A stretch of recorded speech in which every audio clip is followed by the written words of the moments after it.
कांग्रेस प्रवक्ता सुप्रिया श्रीनेत ने मोदी सरकार में इतने घोटाले का फाइल का गिनती गिना दिया है। मुद्दा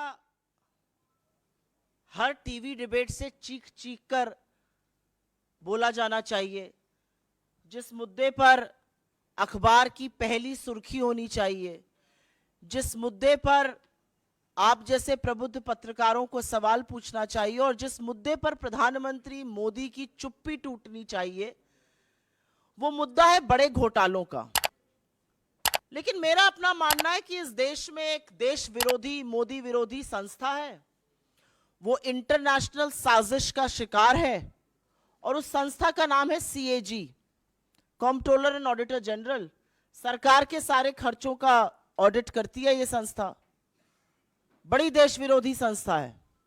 एक नहीं, दो नहीं, तीन नहीं, सात बड़े CAG घोटालों का पर्दाफाश पिछले कुछ ही दिनों में किया है।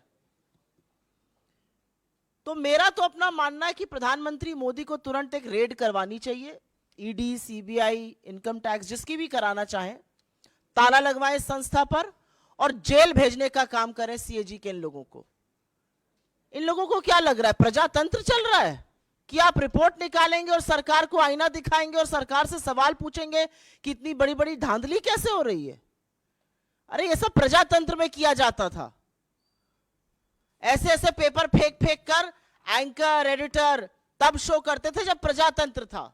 अब जब प्रजातंत्र नहीं है तो ऐसी एजेंसीज का क्या मतलब है। लगवा दीजिए तुरंत ताला इस पर और भेजिए जेल। इनकी हिम्मत कैसे हो रही है एक नहीं, दो नहीं, सात घोटालों का पर्दाफाश करने की। और बड़े बड़े घोटाले हैं, बड़े बड़े मंत्रालयों के घोटाले हैं और ऐसे घोटाले हैं जिन घोटालों से आपके जेब पर डाका डाला जा रहा है। ये याद रखिएगा। शुरू में करूंगी 7 घोटाले। एक पहला है भारतमाला प्रोजेक्ट से। करीब 70-75 हजार किलोमीटर की सड़क बननी थी और इसका पैसा CCA, cabinet committee on economic affairs, जो आर्थिक मामलों की कैबिनेट कमेटी होती है जिसकी अध्यक्षता स्वयं प्रधानमंत्री करते हैं, उन्होंने इसका फंड दिया था।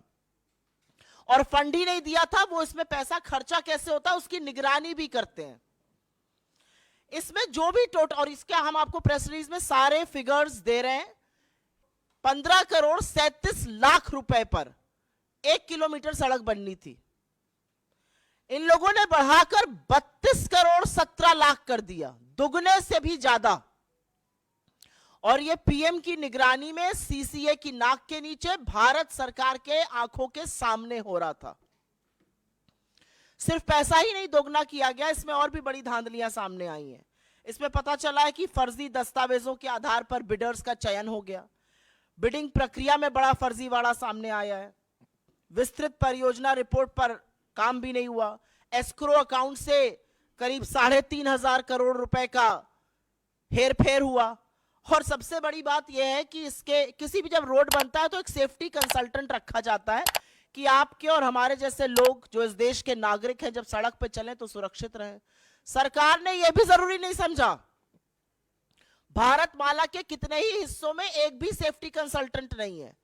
तो अगर आप भारतमाला की किसी सड़क पर चल रहे हैं करीब 70,000 किलोमीटर की, तो अपनी जान की, अपने माल की, अपने खुद के रखवाले आप हैं, सरकार की जिम्मेदारी नहीं, क्योंकि उनके पास सेफ्टी कंसल्टेंट रखने का टाइम ही नहीं था। तो भारतमाला में दुगनी करी लागत और हर तरह के फर्जीवाड़ा करके भगवान जाने किसको किसको ये टेंडर दिए गए, जिन्होंने सेफ्टी कंसल्टेंट्स तक नहीं रखे। एस्क्रो अकाउंट से हेरा फेरी हुई। फिर यही द्वारका एक्सप्रेसवे। द्वारका एक्सप्रेसवे में स्वीकृत लागत जो थी वो करीब 18 करोड़ प्रति किलोमीटर थी। सरकार का कहना है बहुत बढ़िया बना है द्वारका एक्सप्रेसवे। अच्छी बात है, बनना अच्छा भी चाहिए। उसकी कीमत 250 करोड़ प्रति किलोमीटर हो गई।